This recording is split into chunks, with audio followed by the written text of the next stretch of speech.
कहां तक सवाल हो गया बताइए। अच्छा, केसी सिन्हा बनाया आप लोग? पूरा सवाल बन गया?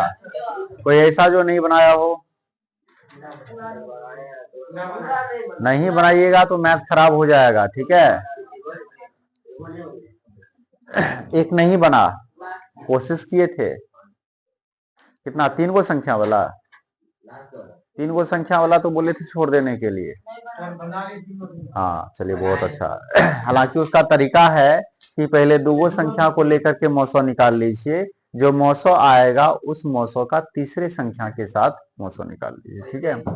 चलिए, आज जो सवाल बतलाने वाले हैं उसको ध्यान से समझिएगा, क्योंकि उसी के अनुरूप आप केसी सिन्हा से 3, 4, 5 क्वेश्चन बना करके लाएंगे। तो सवाल को समझने पर ध्यान देना होगा, ठीक है।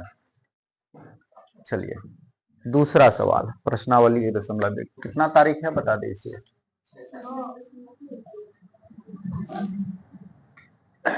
6/12।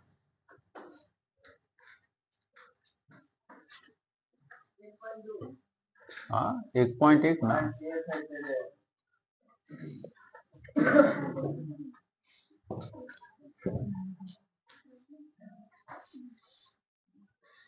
चलिए, एक का नहीं, दूसरा सवाल सीधे, एक का दूसरा नहीं, सीधे दूसरा। बताइए क्वेश्चन क्या है। दर्शाइए कि कोई भी धनात्मक विषम पूर्णांक, दर्शाइए कि कोई भी धनात्मक विषम पूर्णांक, दर्शाइए कि कोई भी धनात्मक विषम पूर्णांक क्या 6q+1, 6q+1 या 6q+3 या 6q+5 के रूप का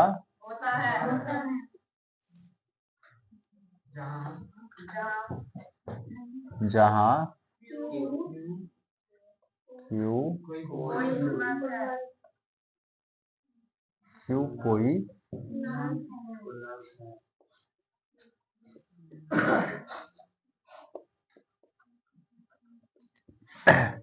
ठीक है।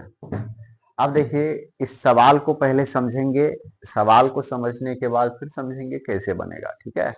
और बड़े ही आसानी से समझेंगे, तो अच्छे से ध्यान दीजिएगा, क्योंकि ये सवाल आप समझ जाइएगा ना, तो इस चैप्टर का तीसरा छोड़ करके चौथा, पांचवा वो भी बन जाएगा आपसे। यदि दूसरा सवाल आप समझ गए तो इसी तरह से चौथा सवाल भी बनेगा, और इसी तरह से जैसे ये बनेगा पांचवा सवाल भी बन जाएगा, ठीक है। और तीसरा सवाल तो बिल्कुल बच्चा वाला है, वो तो है नहीं कुछ, बस लघुत्तम निकाल लीजिए, हो गया, आंसर आ गया। तो इसको समझिए ध्यान से, और कई बार एग्जाम में पूछा भी जा चुका है ये क्वेश्चन, इसलिए भी ध्यान देने की आवश्यकता है। एक एक शब्द को समझेंगे। दर्शाइए कि मतलब सिद्ध कीजिए, साबित कीजिए, ठीक है। दर्शाना मतलब सिद्ध करना या साबित करना। कोई भी धनात्मक विषम पूर्णांक, बात पकड़ना यहां पर, कोई भी धनात्मक विषम पूर्णांक, कोई भी धनात्मक मतलब 0 से बड़ा, विषम तो विषम संख्या तो आप जानते हैं 1, 3, 5, 7, 9, ठीक है, 11, 13, 15। तो कोई भी धनात्मक विषम पूर्णांक, कोई भी धनात्मक विषम पूर्णांक। तो अब देखिए, हमें बोला कोई भी धनात्मक विषम पूर्णांक, कोई भी। अब जैसे 1 भी है धनात्मक विषम पूर्णांक, 3 भी है धनात्मक विषम पूर्णांक, 5 भी है, 7 भी है तो हम क्या करते हैं ना, अब तो कोई फिक्स संख्या ले नहीं सकते हैं। यदि हम ले लेंगे 1 तो कोई कहेगा 3 काहे नहीं लिए, हम ले लेंगे 3 तो कहेगा 5 काहे नहीं लिए। तो यहां जो लिखा है ना, कोई भी धनात्मक विषम पूर्णांक, इसे हम ए मान लेंगे। क्या मान लेंगे? और इसी तरह सभी सवाल में करना है। तो इसलिए आप समझिए बढ़िया से, जिस तरह से हम इस सवाल को सॉल्व करेंगे, सेम इसी तरह से आगे आने वाला चौथा सवाल और पांचवा सवाल ऐसे ही बनेगा। केसी सिन्हा में बहुत सारा सवाल दिया हुआ है, वो सारा का सारा सवाल सेम टू सेम ऐसे ही बनेगा। इसलिए आप समझिए, कोई भी धनात्मक विषम पूर्णांक को इसे क्या मानना है? ए। तो मान के लिख दें, माना कि कोई धनात्मक विषम पूर्णांक ए है। क्लियर है? चलिए क्या लिखेंगे बताइए। माना कि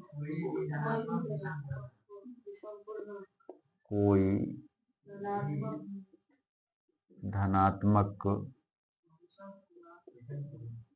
विषम पूर्णांक क्या है? ए है। बताइए, इतना में किसी को कोई दिक्कत है? ये बोला कोई धनात्मक विषम पूर्णांक है, तो हम मान लिए कि वो कोई जिसकी बात हो रही है ना, कोई धनात्मक विषम पूर्णांक, वो ए मान लिए। ठीक है, अब देखिए क्या बोला कि 6q प्लस 1, 6q प्लस 3 या 6q प्लस 5 के रूप का होता है। तो अब यहां से आप बात समझिएगा, इसे आप गौर से देखिए, 6q प्लस 1, इसे आप गौर से देखिए 6q प्लस 3, इसे भी गौर से देखिए 6q प्लस 5। इसका रूप कैसा है?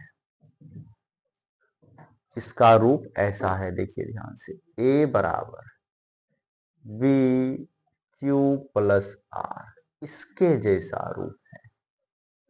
6q प्लस 1 है ना, तो इसके फॉर्मेट में है लिखा हुआ कि नहीं, बी क्यू प्लस आर। देखिए वो भी बी क्यू प्लस आर के फॉर्मेट में है कि नहीं है, वो भी बी क्यू प्लस आर के फॉर्मेट में है कि नहीं है, है। तो आप देखिए बी के जगह पर वहां क्या लिखा हुआ है, सबको आ रही है समझ में कि नहीं? इससे मिलाइए ना, हम ये 6q प्लस 1 ना लिखा हुआ, हम यहाँ पर मानते हैं बी क्यू प्लस आर, यही ना पढ़े हुए हैं आप फॉर्मूला बी क्यू प्लस। तो क्यू तो अपने जगह पर है ना, बी का मान कितना दिख रहा है आपको? 6 दिख रहा है, बी का मान। तो लिखेंगे यहां, यहां बी बराबर। अच्छा, अब आपको पता है, आप पहले से जानते हैं कि जो ये आर का मान होता है ना, वह 0 के या तो बराबर होगा या 0 से बड़ा होगा, लेकिन बी से। सिंपल सा बात आपको हम कहें तो आर का मान यहां पर यदि बी का मान 6 है, तो आर का मान 6 से कम होगा। 6 से कम क्या सब हो सकता है? 0, 1, 2, 3, 4, 5, 6। जितना बी का मान रहेगा ना, उससे एक कम लेंगे, किसका मान बताइए? आर का मान। तो यहां पर यदि बी बराबर 6 दिया हुआ है, तो इसलिए आर बराबर हो जाएगा 0, 1, 2, 3, 4, 5, 6। ठीक है, यहां तक भी कोई दिक्कत है क्या? कोई भी धनात्मक विषम पूर्णांक बोला तो उसे हम ए मान लिए, और ऐसा सब सवाल में करेंगे। जब भी इस तरह का सवाल आएगा ना, तो हम मान लेंगे कोई भी धनात्मक सम पूर्णांक रहेगा, विषम पूर्णांक रहेगा, तो उसको हम क्या मान लेंगे? ए मान लेंगे। ठीक है, उसके बाद हम यहां से खोज लेंगे बी का मान कितना है। तो आपको दिख रहा है बी का मान 6 है, और यदि बी का मान 6 है तो आर का मान तो उससे छोटा होगा, तो छोटा होगा तो 0, 1, 2, 3, 4, 5, 6। सही लिखल है क्या? गलत है। बी का मान, आर का मान क्या होता है? बी के मान से छोटा, तो 6 नहीं होगा। अब ठीक है, आर का मान हमेशा बी के मान से छोटा होता है। इतना तक तो समझ गए। अब बिल्कुल आसान वे में हमें क्या करना है ना, हम लगाएंगे यूक्लिड विभाजन एल्गोरिथम। क्या लगाएंगे? यूक्लिड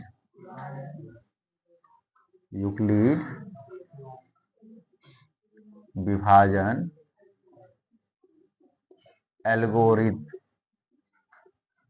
यूक्लिड विभाजन एल्गोरिथम से बताइए फॉर्मूला क्या होता है?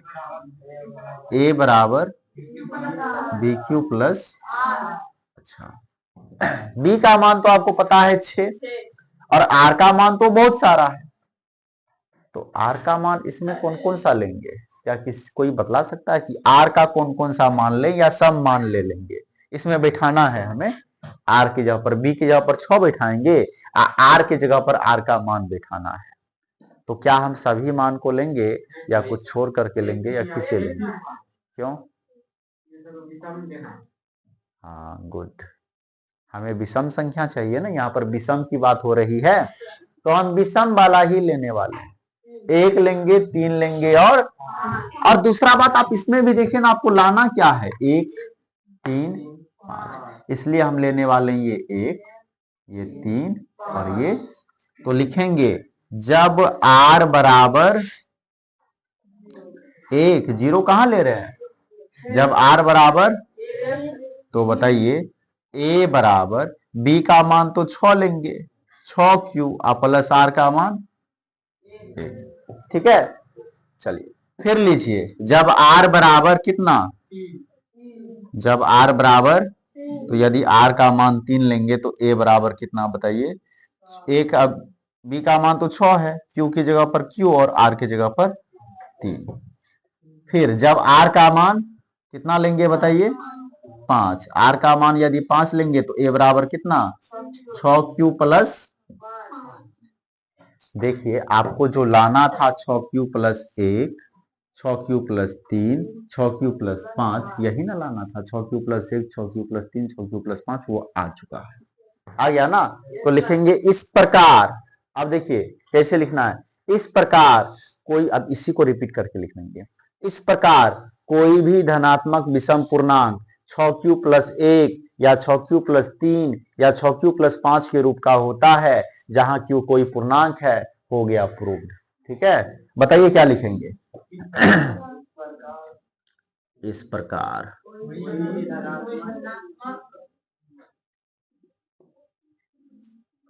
कोई भी होता ना, इस प्रकार कोई भी धनात्मक विषम पूर्णांक 6q प्लस 1, 6q प्लस 3 या भी होता, या 6q प्लस 5 के रूप का होता है, जहां q कोई, मतलब सेम टू सेम जो ऊपर में बोला ना वो लिख दिए। अब यहाँ पर अच्छा से लिख दीजिए ना, PROVED। बताइए कहीं पर दिक्कत हुआ हो समझने में तो पूछिए। हुआ है क्या? कोई भी धनात्मक विषम पूर्णांक बोला तो उसे a मान लिए, b का मान आपको यहां से दिख रहा है, बी क्यू प्लस आर होता है ना, तो b का मान 6 आ गया, और यदि b का मान 6 आ गया तो r का मान 6 से छोटा होगा, 0 से शुरू और 6 से छोटा, तो 0 1 2 3 4 5। अब क्या लगा दे, यूक्लिड विभाजन एल्गोरिथम से, a बराबर बी क्यू प्लस आर का मान आपको क्या लेना है, वो यहां दिख रहा है, 1 लेना है, 3 लेना है, 5 लेना है, तो हम 1 ले लिए, 3 ले लिए, 5 ले लिए, उसमें बैठा दिया आराम से, क्या दिक्कत है? आर का मान 1 बैठा दिया और बी का मान तो 6 आपको पहले से पता है, तो एगो आंसर आ गया 6q प्लस 1 यहाँ पे। ठीक है, उसी तरह से 6q प्लस 3 और 6q प्लस 5। ठीक है, चलिए अब अगला सवाल आपको खिलाते हैं।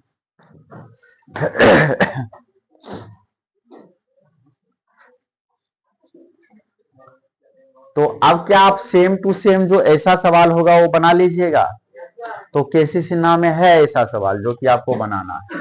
तो सबसे पहले हम आपको आगे बढ़ाते हैं और क्वेश्चन नंबर 3 करवाते हैं। क्वेश्चन नंबर 3 क्या है? क्वेश्चन नंबर 3, क्वेश्चन लिखाइए आप लोग, किसी परेड में 616 सदस्यों वाली एक सेना,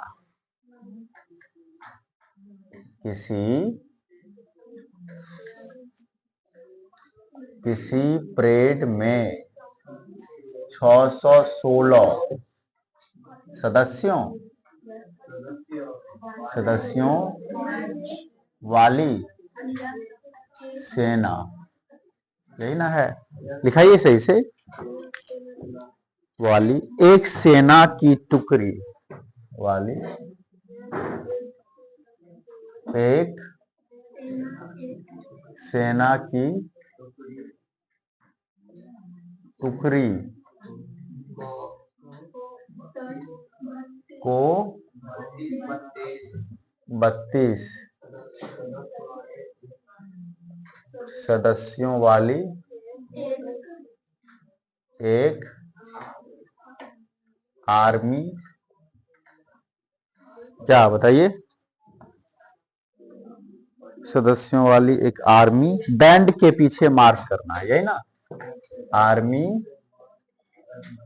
बैंड के पीछे मार्च करना है, ठीक है। दोनों समूहों को समान संख्या वाले, क्या लिखा है बताइए,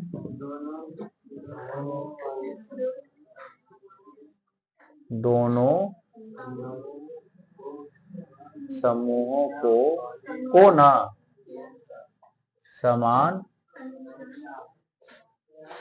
संख्या वाले, हाँ, स्तंभों में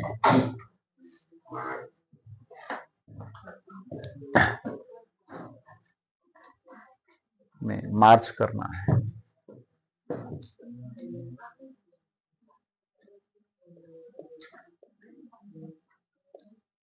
ठीक है। इन स्तंभों की अधिकतम संख्या क्या है जिसमें वे मार्च कर सकते हैं?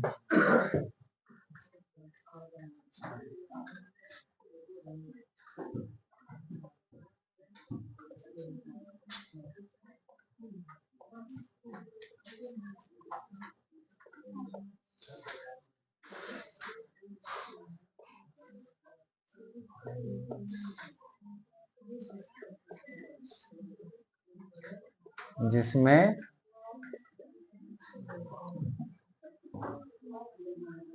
वे मार्च कर सकते हैं,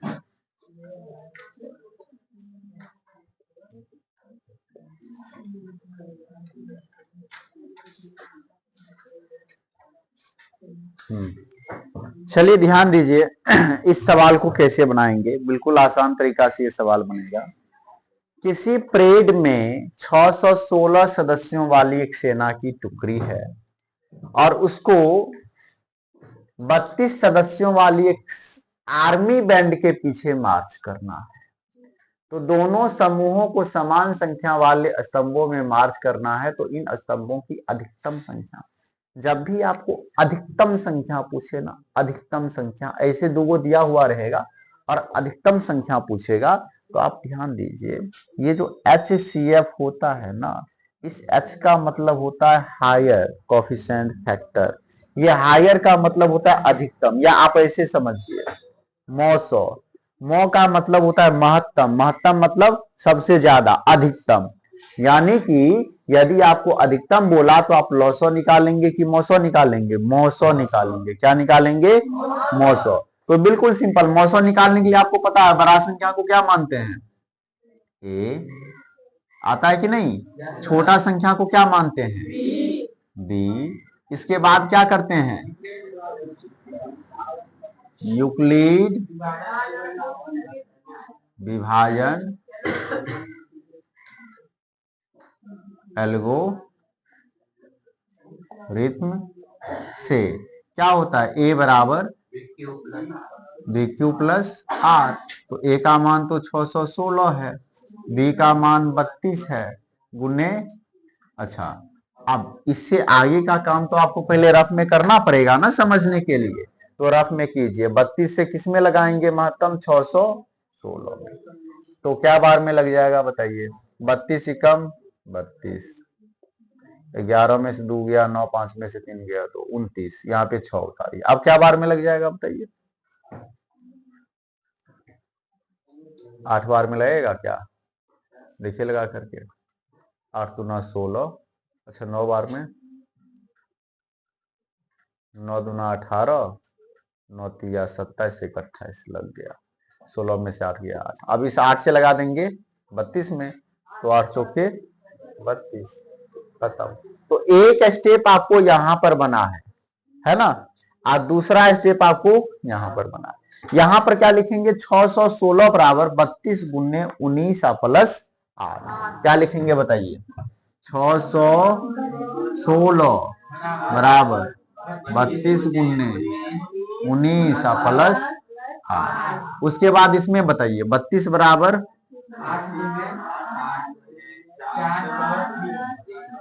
जब R का मान आपको 0 आ गया तो यही जो B का मान है वो HCF है, तो HCF बराबर कितना, 8। बस आ गया आंसर। क्लियर है। चलिए इन दोनों सवाल को नोट कीजिए, फिर इससे आगे बतलाते हैं।